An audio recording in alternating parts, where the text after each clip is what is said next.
ఆర్టిస్టులు అవని వీళ్ళందరూ కూడా ఒక రియల్గా జరుగుతుంది, ఒక ఇన్సిడెంట్, ఒక సంఘటన జరుగుతుంది, ఒక ఊరి కథ, ఒక మట్టి కథ చెప్తున్నాం అనటానికి ఆ మనుషులు కూడా మట్టి మనుషుల్లాగా రస్టిక్గా అది క్రియేట్ చేయటంలోనూ దాన్ని తెరకెక్కించడంలోనూ నువ్వు నీతో పాటు నీ టీం మెంబర్స్ అందరూ నీ క్రూ కానీ క్యాస్ట్ కానీ అందరూ చాలా బాగా చేయగలిగారు. ఇవన్నీ చేయటానికి వెనకాల వెన్నెముకలా నిలబడ్డ వ్యక్తి సతీష్ కిలార్ గారు.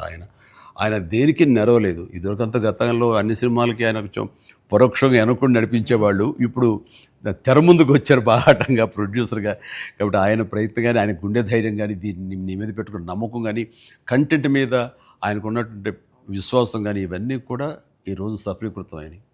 అండ్ అవ్వటానికి మీరు అందరూ ఎంత ప్రయత్నాలు చేసినా సరే తెర మీద కనిపించడానికి రామ్ చరణ్ ఎలా చేస్తాడు అనే దాని మీద ఉంటుంది కదా. మీరు అందరూ బాగా నటించాడండి. నిన్న వాళ్ళ అమ్మ అంటుంది బాగా నటించాడు అన్నది కరెక్ట్ సర్టిఫికేట్ కాదు రేఖ, కరెక్ట్ మాట కాదు.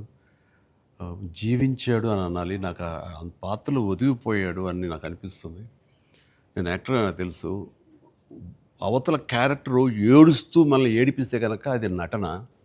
వాడు ఏడవకుండా కళ్ళల్లో ఆ భావం పలుకుతూ చూసే ప్రేక్షకులు ఏడిపించాడంటే వాడు జీవించినట్లు. నేను అక్కడ ఒక క్యారెక్టర్ చూస్తాను తప్ప చరణ్ని చూడలేదు. పెద్ది కనపడుతున్నాను అక్కడ. పెద్ది తను ఏడవకుండా తన భావోద్వేగాల్ని కళ్ళ ద్వారా చూపిస్తున్నాడు తప్ప ముఖవళికల ద్వారా, మజిల్స్ ద్వారా చూపించట్లేదు. అది చరణ్ స్పెషాలిటీ. అందుకని మనం ఎక్కువ ఇన్వాల్వ్ అయిపోతున్నాం. ఏం నటించాడు అనొచ్చు, చాలా గొప్ప గొప్ప నటులు ఉండొచ్చు, వాళ్ళ సిస్టమ్ వాళ్ళ విధానాలు చేయొచ్చు. కానీ భావోద్వేగాల్ని లోపల ఫీల్ అవుతావు, ఫీలింగ్ని మునిపంట నొక్కి పట్టి ఎక్స్ప్రెస్ చేస్తూ ఆ కళ్ళ ద్వారా పలికించడం, అది చూసి మనకి అరే నువ్వు ఏడిస్తే బాగుంటుందో అనొచ్చు. కానీ మనకి గుండె పిండేస్తుంది. మనం ఏడలేని సిచ్యువేషన్స్, కానీ ఏడిస్తే బాగుంటుంది అనిపిస్తుంది. ఇట్లాగా టోటల్గా అరెస్ట్ చేసేసి తను చూపించిన విధానం, ఎస్పెషల్లీ అప్పల్ సూరి మరణం దగ్గర నుంచి తన మోటివేట్ అయిన ఇది నుంచి ఇంకా సినిమా గ్రిప్పింగ్ వెళ్ళింది. ఇంకా డీవియేషన్ లేదు. అది చాలా చక్కగా పరిపూర్ణంగా సఫలీకృతమైనట్లు. అది అక్కడ తను చాలా బాగా ప్రజెంట్ చేశాడు, పెర్ఫామ్ చేశాడు. ఎక్సలెంట్. వాడు నా బిడ్డ కాబట్టి ఇంకా ఎక్కువగా చెప్పాలని అనిపించిన కొంచెం అణుచుకుంటూ మాటలు వెతుక్కుంటూ పొందిగ్గా మాట్లాడుతాను. కానీ అది నీలాంటి చూశాడు కాబట్టి నువ్వు చెప్పాలి సార్. మీరు మాట్లాడగలదు సార్, ఎందుకంటే సార్ ఇప్పుడు ప్రపంచం అంతా మాట్లాడుతుంది సార్ చరణ్ సార్ పర్ఫార్మెన్స్. అంటే చరణ్ సార్ అంటే పెద్ద. ఎందుకంటే సార్ ఈరోజు అందరూ ముక్త కంఠంతో అనేది ఒకటి సార్. ఏంటంటే ఏం పెర్ఫామ్ చేశారు అందరూ చిరంజీవి అంటున్నారు సార్. చిరంజీవి అండి సార్. హాస్పిటల్ సీన్లో చరణ్ సార్ పర్ఫార్మెన్స్ అంటే మీరు అన్నారు చూసారా, అంటే ఆయన ఫేస్లో బాధ ఉంటుందండి, కానీ మనకి ఆడియన్కి మాత్రం గుండె మెలిపెట్టేసినట్టు. నేను చరణ్ గారు అందరూ మనం ఐమాక్స్కి వెళ్ళాం సార్. ఐమాక్స్కి వెళ్తే మొత్తం థియేటర్లో సీట్లో ఉన్న వాళ్ళందరూ బ్యాగ్ తిరిగి ఇలా బెండ్ చేసి నీస్ మీద అన్నా నీకు నేషనల్ అవార్డు అన్నా అని అరిసారండి. ఈ ఇంట్లో చరణ్ గారి పెర్ఫార్మెన్స్కి నేషనల్ అవార్డు వచ్చంటే నాకు అంతకన్నా హ్యాపీ ఉంటుంది సార్. అంతకు మించిన సంతృప్తి ఇచ్చేసాడు. ఒక తండ్రిగా, ఒక నటుడిగా అంటే మళ్ళీ సీనియర్గా, తోటి నటుడుగా, కాంటెంపరీ నటుడిగా నాకు నిజంగా చరణ్ గర్వకారణం. అండ్ నేను ఎంత తక్కువ మాట్లాడితే అంత మంచిది, ఎందుకంటే ప్రేక్షకులు వాళ్ళే మాట్లాడేసారు నా బిడ్డ గురించి. అంటే ఇక్కడ చిన్నప్పుడు చదువుకున్న ఒక సుమతి శతకంలోని ఒక పద్యం గుర్తుకొస్తుంది. ఇది పుత్రోత్సాహం పుత్రుణ్ణి కన్ననాడు కాదు, పదుగురు దాన్ని గుర్తించి వాళ్ళు మెచ్చుకుంటున్నప్పుడు, వాళ్ళు పొగుడుతున్నప్పుడు అది కదా నిజమైన పుత్రోత్సాహం. అంటే దాని అర్థం తెలిసొచ్చింది, ఇప్పుడు అనుభవపూర్వకంగా తెలిసొచ్చింది. And I'm really proud of my son, Charan. I love him. And then ఇక అదర్ క్యారెక్టర్స్ మీరు కన్సిడర్ చేసింది కానీ అది కానీ అప్పల్ సూరి క్యారెక్టర్ జగపతి బాబు టోటల్గా ట్రాన్స్ఫార్మ్ అయిపోయాడు. జగపతి బాబుని తెలియకోవడానికి అతని కళ్ళు, ఆ తర్వాత అతని వాయిస్ వింటే కానీ అర్థం కాదు. మీ ఇంటర్వ్యూల ద్వారా నాకు తెలిసిపోయింది కాబట్టి, గెటప్ చూశాను కాబట్టి అయింది. కానీ నిజంగా ఎవరైనా కొంచెం కొత్త వాళ్ళు చూస్తుంటే కనుక అతను గుర్తుపట్టలేనంతగా ట్రాన్స్ఫార్మ్ అయిపోయాడు. మనకి జగపతి బాబు కనపడకుండా మీరు అప్పల సూర్యునే మీరు కనిపించేలా చేయటం అనేది మీ కాన్సెప్ట్, మీ డిజైనింగ్, అది చాలా అద్భుతంగా చేసి తను కూడా చాలా అవును సార్. మీరు అన్నట్టు అవునండి, మీరు అన్నట్టు అప్పల్ సూరి క్యారెక్టరే ట్రిగ్గర్ చేస్తారు సార్ కథకి. ఏ ఎమోషన్ కావాలో అప్పల్ సూరే జెండా పట్టుకొని పెద్ద చేతిలో పెడతాడండి. అక్కడ నుంచి పెద్ద తీసుకుని ట్రావెల్ అవుతాడు సార్. అది కరెక్ట్ సార్. మీరు ఏదైతే చెప్పారో అది అందుకే అలా సార్ అప్పల సూరి క్యారెక్టర్ అన్న డ్రైవ్ చేయబట్టే లాస్ట్లో స్టేషన్ కూడా అప్పల వలస అయింది సార్. అది చాలా మంచి ట్రిబ్యూట్ అది. అది అక్కడ కూడా చరణ్ పెద్ది అన్నామని అంటే పెద్ద అనేది ఆ క్యారెక్టర్ గ్రేస్, ఆ క్యారెక్టర్ ఇది చాలా బాగా. తర్వాత శివరాజ్ కుమార్ శివన్న ఆ క్యారెక్టర్ ఒప్పుకొని చేస్తాననటం అనేది ముందు అసలు ఫస్ట్ సక్సెస్ నీకు అది. అది అదృష్టం నీకు. అంటే అంత మంచి మనిషి, అంత మంచి యాక్టర్ దాంట్లో ఒదిగిపోయి చేశాడు. చరణ్ని అదవాయించాలి, గదవాయించాలి, తిట్టాలన్నా సరే అంత స్టేజ్ ఉన్న వ్యక్తి. అతను అంటుంటే కూడా మనకి తండ్రి ఫీలింగ్ వచ్చింది కాబట్టి అది చాలా బాగుంది. అది జాహ్నవి క్యారెక్టర్, ఆమె క్యారెక్టర్ వరకు, ఆ సాంగ్స్ వరకు ఎక్సలెంట్. తర్వాత ఫైట్ కంపోజిషన్స్ కానీ అవి కానీ ఎక్సలెంట్. ముఖ్యంగా క్రికెట్ అనేది మనం గిమిక్గా చేయొచ్చు, అయిపోతుంది. కానీ కుస్తీ రెజ్లింగ్ అనేసరికి ఏమవుతుందంటే బాడీ ట్రాన్స్ఫర్మేషన్ కానీ దానికి తగినట్టుగా మనిషి మారిపోవటాన్ని అన్ని రకాల చేసిన ప్రయత్నాలు కానీ అది ఓవర్ నైట్ కాదు. అది చరణ్ ఇంట్లో ఎలా కష్టపడేవాడు, ప్రతిరోజు నేను విట్నెస్ చేసేవాడిని. నైట్ ఎర్లీ మార్నింగ్ లేచి 5 లేచేవాడు, 6 to 7 చేసి 9 o'clock మీ సెట్కి వచ్చిన తర్వాత మళ్ళీ నైట్ నువ్వు 9 కుదులుతావా 8 కుదులుతావా వచ్చి నీరసంగా వచ్చి కూర్చుని పోయి మళ్ళీ కాస్త సూప్ ఏదో తాగి మళ్ళీ జిమ్కి వెళ్ళిపోయేవాడు. చాలా కష్టం. పైగా అంతా ఆ 70 days వెజిటేరియన్ మీదే ఉన్నాడు. మాల్లో ఉన్నారు ఉండి ప్రోటీన్ కోసం ఎంత ఇదంటే హై ప్రోటీన్ కావాలి, నాన్ వెజిటేరియన్ తినకూడదు.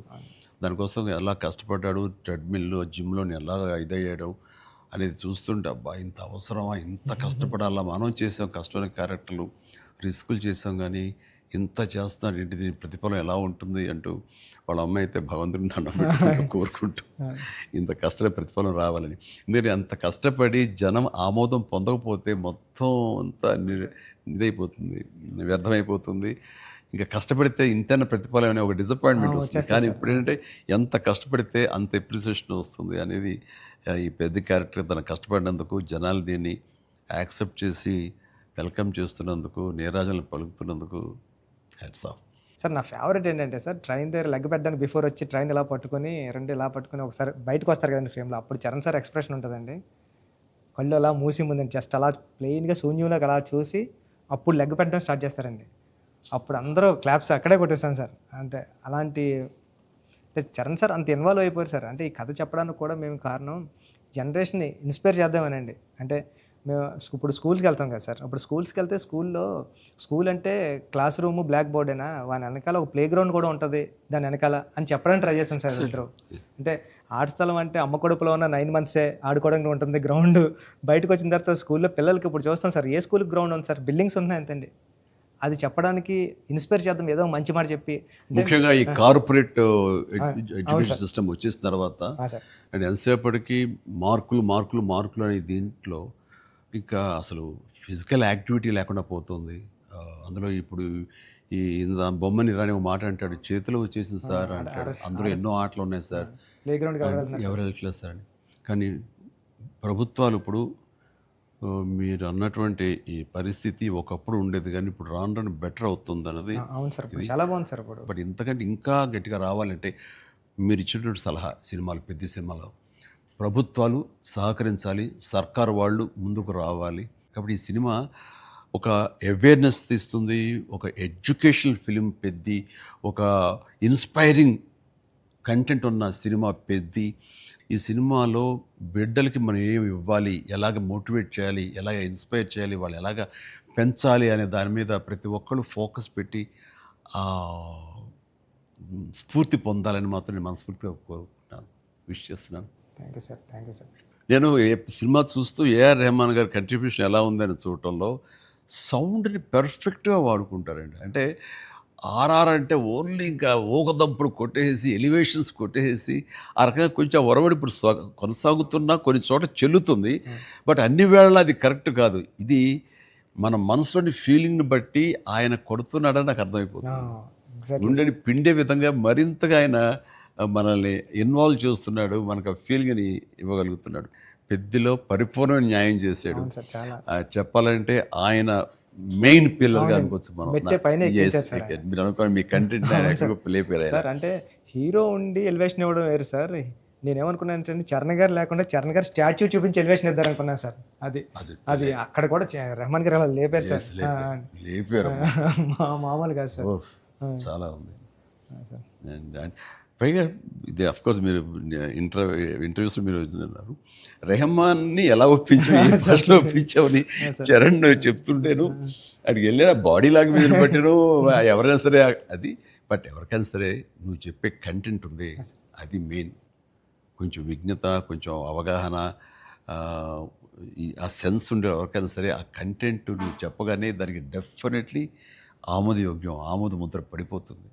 డిఓపి గారు అయితే ఆయన చాలా బాగా చూపించాడు. నువ్వు ఏదైతే ఒక మట్టి కథ అనుకున్నావో, రస్టిక్ అనుకున్నావో, ఏమంటే ఆ రఫ్నెస్ అది మొత్తం కనిపించేలా చేశాడు. దాన్ని did his job very well. And తర్వాత ఇంకా మీ నవీన్ గారు అయితే టీజర్ దగ్గర నుంచి ట్రైలర్ దగ్గర నుంచి ఆగలేక ట్రైలర్ కూడా నేను చెప్పేశాను ముందు. అద్భుతం. ఈయన కటింగ్ తర్వాత నాకు బాగా నచ్చింది. ఆ డిజాల్వ్ అయ్యి వస్తుంది క్రికెట్ దగ్గర నుంచి రెజ్లింగ్కి, ఇవన్నీ ఇంటర్ రిలేటెడ్గా ఉంటాయి అని నేను చెప్పినట్టుగా చెప్పడం అనేది తన ఇది. అండ్ ఎన్ని చోట్ల బట్ సినిమాలో నెరేషన్లోనే మీరు బ్యాక్ అండ్ ఫోర్త్ చెప్తారు. ఇది అంటే బొమ్మన్ ఇరానీని ప్రేక్షకుడిని చేశారు. బొమ్మన్ ఇరానీకి ఎలాగైతే కథ అక్కడికి అర్థమవుతూ వస్తుందో సేమ్ ఆడియన్స్ అది మంచి కాన్సెప్ట్. ఇది ఎడిటింగ్ బ్యాక్ అండ్ ఫోర్త్ వెళుతూ చెప్పటం అన్నది ఇట్ ఈస్ మంచి ప్రయత్నం. And that way my heartfelt appreciation to Naveen నోలీకి. అలాగే ఆర్ట్ డైరెక్షన్ గురించి ప్రత్యేకంగా చెప్పలేదు. అన్నీ కూడా పర్ఫెక్ట్గా ఆ హార్మోనీ ఉంది. ఒకటి ప్రత్యేకంగా అయ్యి ఏంటిది అనట్లేదు, అన్నీ కథలో ఇమిడిపోయే విధంగానే ఉన్నాయి. ఎగ్జాక్ట్లీ. ఆ యంగ్ విలన్ దివ్యందు వీళ్ళందరూ కూడా చాలా బాగా కంట్రిబ్యూట్ చేశారు. లాస్ట్లో కూడా బొమ్మన్ గారు స్టాచ్యూ చూడకుండా వెళ్ళిపోదాం, చరణ్ గారిని కలవకుండా వెళ్ళిపోదాం అంటాడండి. చరణ్ ఎందుకు నేను కలవకూడదు అనుకున్నాడు బొమ్మన్ ఇరానీ అంటే అంతే. ఆ గుడ్ ఫీలింగ్ అలా ఉండిపోవాలంటే కలవకుండా ఉండటమే కరెక్ట్. లాస్ట్ ఫేజ్ వరకు కూడా అలా కూర్చొని చూస్తున్నారు సార్. లాస్ట్లో కూడా ట్రైన్ని ఎలా ఎక్కి ఆగి కొట్టాను చరణ్ అంటే ట్రైన్ వచ్చింది నడిపించావే బాబు అంటే మేము పడ్డ బాధ మీకు తెలియాలి. బాగుంది, మంచి సమ్మప్, అది బాగుంది. అంటే పెద్దిగాడి కోసం ఆ రోజు బండి ఆగింది సార్. మా జీవితాలు మొదలయ్యాయి. మాకు స్కూల్ వచ్చింది, వైద్యం వచ్చింది, సర్కారు వచ్చి మా ఊరు క్రిస్ప్గా చాలా బ్యూటీతో అని జరుగుతుంది. లాస్ట్లో మళ్ళీ వస్తారు కదండి చరణ్ గారు స్క్రీన్ మీదకి, పెద్ద నరుస్తాడు కదండి. అది ఎక్కడ బర్ణ వల్ల తెలియలేదండి ఎవరికైనా. బొమ్మన్ గారికి గట్టిగా పట్టుకుని పెద్ద అని అరిస్తే అప్పుడు కొండల మధ్యలో కుక్కను పట్టుకుని వెళ్తూ ఉంటారు. డిసప్పాయింట్ అయిపోయింది అనుకోకుండా. అవును సార్, పుడతామేటి మళ్ళీ చూస్తావేటి మళ్ళీ ఇలాంటి సినిమాని ఇలాంటి సినిమాని మళ్ళీ చూస్తావేటి అనిపించింది. అది ఫెంటాస్టిక్. సతీష్ గారికి ఇది ఒక ప్రౌడ్ ఫిల్మ్ ఇది. అండ్ ఆయన ప్రైడ్. ఆయన ఇంకా తర్వాత బోర్డు సినిమాలు తీయచ్చేమో కానీ ఇది ఇచ్చేటటువంటి సాటిస్ఫాక్షన్, ఇది ఇచ్చే గుర్తింపు, ఇది ఇచ్చిన రెస్పెక్ట్ కానీ అది సతీష్ గారు యూ డిజర్వ్ దిస్. అండ్ దీని వెనకాల మీ సపోర్ట్, మీ ఇలాంటి సినిమా తీసినందుకు నాకు కూడా చాలా ప్రౌడ్. సార్ మీరు ఒప్పిన టైంలో చెప్పారు సార్ నాకు, డబ్బులు ఎలాగైనా వస్తే రెస్పెక్ట్ సంపాదించి ఫస్ట్ అని. ఈయన డబ్బులు ఎలాగైనా సంపాదించుకుంటారు. ఆయన ఉన్నటువంటి కన్స్ట్రక్షన్ అయితేనేవి, ఆయనకున్నటువంటి డిజిటల్ ఐటీ వలన అయితేనేవి. కానీ ఈ సినిమా ద్వారా గుర్తింపు, ఒక రెస్పెక్ట్ వచ్చింది. అది ఈయన ఫుల్గా ఎంజాయ్ చేస్తున్నారు. బికాజ్ ఆయన సపోర్ట్ ఈ సినిమాకి అంతగా ఇచ్చారు. నువ్వు అనుకున్నవన్నీ కూడా ఆయన నీకు అమర్చారు. ఈయన పూర్తి న్యాయం చేశారు ఆయన. సతీష్ సార్కి నాకు లైఫ్లో ఫస్ట్ మూవీ అన్నట్టు సార్. ఇంకది వృద్ధికి, ఇది ఎప్పటికీ మర్చిపోలేము సార్ ఈ రిలేషన్ని. దీనంతా నువ్వు చేస్తావే, నువ్వు ఆ టైప్ ఆఫ్ మా డైరెక్టర్ సార్. మీరు నాకు ఒప్పిన ఇచ్చారు సార్ ఫస్ట్. చరణ్ సార్ ఏమో పెద్ద ఇచ్చారు సార్. మీతో కూడా ఒక ఛాన్స్ అవ్వండి సార్, చేస్తాను ఎప్పుడైతే అప్పుడు. నువ్వు అలా పరిగెత్తమని, దూకమని, వైర్లతో అంటే సార్ మీరు ఇప్పుడు కూడా చేస్తున్నారు సార్. ఇప్పుడు వైర్లు కడుతుంటారు, పైకి లేపుతుంటారు, పల్చీలు కొట్టిస్తుంటారు. మొన్న శంకరవర ప్రసాద్ దీంట్లో కూడా చేశాను. పని అవసరం వచ్చేసరికి దేనికి నెరవు, దేనికి వెనకం చేసే పరిస్థితి లేదు. ఇంకా ఒకసారి ఎన్ని వైర్లు కట్టి అన్నీ ఇవైపోయింది, కవిలిపోయింది. చరణ్ చూశాడు ఇంట్లో, ఏంటిది అన్నాడు. వైర్ కట్టి లేపారు. ఇంకా వైర్ ఇంటికి కడుతున్నారా? వాళ్ళు పిలిచి డాడీ అలా కష్టపడతారేంటి మీరు అది అని తిట్టాడు. మరి లేదురా వాళ్ళు కాదురా డూప్ సరిగ్గా చేయలేదని ఆయన తీసేసి నేనే చేశాను రా షార్ట్ అని వాళ్ళు అదే అన్నారు. డాడీ చేస్తానన్నారు అని. అంటే చరణ్ ఇందులో ఎంత కష్టపడ్డాడు అనేది నేను చెప్పాల్సిన అవసరం లేదు. ఆడియన్స్ ఆల్రెడీ వాళ్ళ క్యారెక్టర్ ద్వారా వాళ్ళే గుర్తించారు.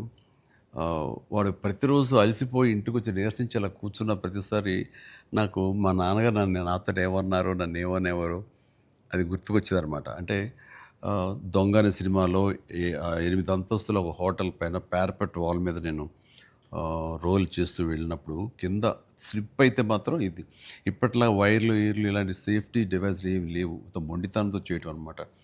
అట్లాగే ట్రైన్ కింద పడుకొని గోండా సినిమాలో వెళ్తుంటే ఒక 3 ఇంచెస్ ఎవేగా బాడీ లూజ్ అయితే కంకరాలు కొట్టుకుపోయేవి. నా బలంతో ఉండాలి తప్ప ఇంకో హార్నెస్ కానీ అది కానీ లేదనమాట. ఇవన్నీ మా నాన్నగారి దగ్గర నుంచి చూసి ఇంటికి వచ్చేసి చాలా బాధపడేవాళ్ళు. తిట్టేసి ఆడి కోపంలో బాధ ఎలా ఉంటుందంటే బూతులు ఇచ్చేసేవారు. అలా చేయాలా అంటే ఏదో కొంచెం చెప్పకూడదు కొంచెం అలా తిట్టేసేసి ఆయన చేసేవారు. తప్పదానా దాందే ఉంది చేయాలి, లేకపోతే ఎలా కనపడదు రిజల్ట్, ఎలా మరి ఫ్యాన్స్ ఇచ్చేయాలి కదా వాళ్ళు ప్రేక్షకులు అని అప్పట్లో ఏం మాట్లాడేవాడిని. లేదురా రేపు పొద్దు నీకు కొడుకు పుట్టి, అప్పుడు ఇంకా చరణ్ పుట్టలేదు ఆ టైంకి, నీకు కొడుకు పుట్టి వాడు యాక్టర్ అయ్యి హీరో అయ్యి వాడు ఇలాగే కష్టపడుతారు అప్పుడు తెలిసి వస్తారా మా ఫీలింగ్స్ ఏంటో నీకు అనేవాళ్ళు. నిజంగా నీ పెద్ద సినిమాకి చేసి వాడు అలసిపోయి వచ్చి కూర్చుని ఈ మణికట్టు దెబ్బ తగిలిందని కానీ కంటి మీద దెబ్బ తగిలి రక్తం ఇదే ఇచ్చింది, దానికి కుట్లు పడ్డాయి అన్నప్పుడు కొంచెం ఒక 1/2 ఇంచ్ 1/4 ఇంచ్ కిందకి వెళ్తే కంటి గుడ్డేమవుతుందో అనే పరిస్థితి అన్నీ తెలిసినప్పుడు మాత్రం బాధపడి వ్యక్తం చేయబోయాను. నాకు మా నాన్నగారు మాట గుర్తుకొచ్చింది. ఆయన ఎంత బాధపడి ఉంటారు అని చెప్పేసి అదే బాధ ఈరోజు నేను వాడు కష్టపడి వస్తుంటే మాత్రం నాకు ఉండే పిండిన ఫీలింగ్ ఉంది. అయితే సినిమా చూసిన తర్వాత కొన్ని ఎపిసోడ్స్ గురించి చెప్పాల్సి వస్తాయి. ఇందులో ఇంటర్వెల్ నుంచి మాత్రం సినిమా మనిషిని కట్టిపడేసింది, ప్రేక్షకుడిని తారాస్థాయికి తీసుకెళ్ళిపోయింది. ఎమోషనల్ జర్నీ చేయించి ఒక రోలర్ కోస్టర్ రైడ్ లాగా చేయించి అప్ అండ్ డౌన్ చేయించి పినాకిల్ ఇంకా తారాస్థాయికి తీసుకెళ్ళి అక్కడ వదిలిపెట్టారు సినిమాని. ఆటల్లో ముఖ్యం చెప్పాలంటే హాస్పిటల్ సీన్ బుచ్చి నా భూతో నా భవిష్యత్తు తలుచుకో నాకు గగురుపాడు వస్తుంది, గూస్ బంప్స్ వస్తున్నాయి. అసలు హాస్పిటల్ సీను వాడి నటనకి మాట్లాడుతూ చూడు అది నటనకి, అది నటన కాదు వాడు ఫీల్ అయిపోయాడు దానికి. అక్కడి నుంచి నా కంట తడి లాస్ట్ వరకు ఆగలేదు. All the appreciation, all the blessings, God bless him. దానికి చక్కటి అంత మంచి క్యారెక్టర్ ఇచ్చినటువంటి నీకు hats off. Thank you sir. ఒకసారి ఎస్పి బాలసుబ్రహ్మణ్యం ఆయన నువ్వు ఒకప్పుడు ఆపద్బాంధవుడు చేసావు, ఇంకోసారి రుద్రవేణి చేసావు, అలాగే చాలా సినిమాల్లో నీ పర్ఫార్మెన్స్ అనేది తెలుసు, కానీ ఎక్కువ కమర్షియల్ వైపు వెళ్ళిపోతున్నావు చిరంజీవి. నీలో పొటెన్షియాలిటీ ఉంది. ఎప్పుడో బాలసుబ్రహ్మణ్యం మన కె బాలచంద్ర గారు అన్నది కూడా అతను ప్రస్తావిస్తూ నీలో ఒక కమలాసనం రజనీకాంత్ అందరి కలయిక ఉంది అంటే ఏదో మాట్లాడుతూ రావాలి సినిమాలు అంటే. అలాంటి కంటెంట్ తోటి మన వాళ్ళు వస్తే కనుక ఎందుకు చేయను, చేసే కెపాసిటీ ఉంది, చేయగలను నమ్మకం నాకు ఉంది, రావాలి అంటే నువ్వు చేయలేనిది చూడండి ఏమి లేదు అని అన్నప్పుడు నాకు అవకాశాలు రాని టైంలో హిందీలో ఒక డంగల్, ఒక చెక్దే వచ్చినప్పుడు వాళ్ళ పెర్ఫార్మెన్స్ అది చూసినప్పుడు ఇలాంటి కదా నాకు కావాలని కోరుకున్నాను. కానీ అలాంటి కంటెంట్ తోటి డైరెక్ట్లో వస్తేనే కదా మనకు ఏదైనా ఛాన్స్ అవకాశం ఉండేది. అలాంటి వచ్చినప్పుడు ఆ సినిమాకి ఇప్పుడు ఈ సినిమా కూడా అలాంటి స్పోర్ట్స్ నేపథ్యంలోనే వచ్చింది. ఆ సినిమాల్లో దంగల్ తీసుకుందాం, అది ఫ్యామిలీ ఎమోషన్ అది. అండ్ దోస్ కుస్తీకి సంబంధించిన, రజనీకి సంబంధించిన ఫ్యామిలీ ఆడబిడ్డల వాళ్ళ ఇంటర్నల్ డ్రామా గుండెని కట్టిపడేస్తుంది, పిండేస్తుంది. అండ్ నీ సినిమా ఈ పెద్ద వచ్చేసరికి రస్టిక్ స్పోర్ట్స్ డ్రామా అండ్ అవేర్నెస్ని మోటివేట్ చేస్తూ ఒక రకమైన ఎడ్యుకేటివ్ ఫిలిం ఇది. ప్రతి ఒక్కరికి, ప్రభుత్వాలకి అయితేనేవి, చిన్నపిల్లలకి, తల్లిదండ్రులకి, ప్రేక్షకులకి అందరికీ ఒక అవేర్నెస్ ఆలోచింపచేసే సినిమా ఇది. అందుకని అవి క్లాసిక్ స్పోర్ట్స్ డ్రామాలైనా ఇది రస్టిక్ ఒక గ్రామీణ నేపథ్యంలో ఉండేటటువంటి మట్టి కథ, మట్టి గేమ్స్, మట్టి మనుషుల కథ ఇది. అందునే దీనికి ఎక్కువ లాంజివిటీ ఉంటుంది, దీనికి ఎక్కువ ఆదరణ ఉంటుందని నేను నా భావన. అండ్ దట్ వే ఇలాంటి కథ చరణ్ రావటం అనేది నేను మిస్ అయింది, చరణ్ పొందాడు. కాబట్టి ఆ అవకాశం వచ్చింది కాబట్టి కొంతమంది చిరంజీవిని మించిన వాడు చరణ్ అంటున్నారు, ఒప్పుకుంటున్నాను మనస్ఫూర్తిగా. కానీ ఒక తండ్రిగా గర్వంగా ఉంది, ఒక నటుడిగా కొంచెం కష్టంగా ఒప్పుకోవాల్సి వస్తుంది. చాలా బాగా చేసేవారు చరణ్, లవ్ యూ. గ్రామీణ వాతావరణం ఈ నేపథ్యంలో కథల్లో అఫ్కోర్స్ మీ గురువు గారు సుకుమార్ పెట్టింది పేరు. సుకుమార్ సినిమా రంగస్థలం కానీ ఇప్పుడు ఈ సినిమా ఇది చూసినప్పుడు నాకు అఫ్కోర్స్ నిన్న మొన్న చనిపోయారు, దివంగతులయ్యారు భారతిరాజా గారు. కొద్ది రోజుల క్రితం నేను భారతిరాజా గారు కూడా ఈ బుచ్చి సుకుమార్ లాగానే ఆలోచిస్తారు ఆయన.